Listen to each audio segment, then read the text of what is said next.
বন্ধুরা আমি শিক কাবাব বানাবো।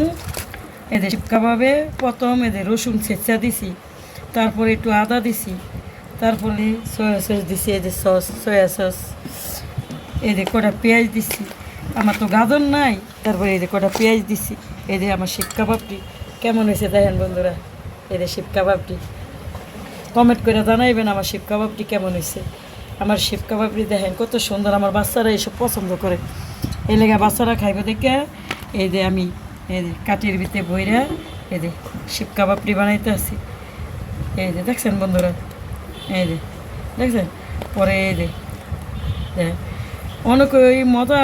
এই যে রসুনটা একটু ছেঁচা বেশি করে দিবেন, একটু জিরা দিবেন, একটু আদা রসুন দিবেন, একটু মোচা ফাঁকি দিবেন, দিয়া তারপরে এই যে সুন্দর করে মাখাইয়া এই যে পেঁয়াজটা দিবেন।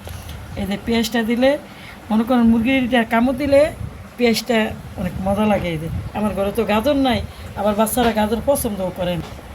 দেখছেন বন্ধুরা বানাইছি কয়টা, 4টা বানাইছি, দেখছেন কি সুন্দর 4টে হয়ে গেছে। কমেন্ট করে জানাইবেন বন্ধুরা আমার শিক কাবাবটি কী কেমন হয়েছে, কে কে খান আমার এই শিক কাবাবটি দেখে আপনারও বাসায় বানাইবেন বন্ধুরা।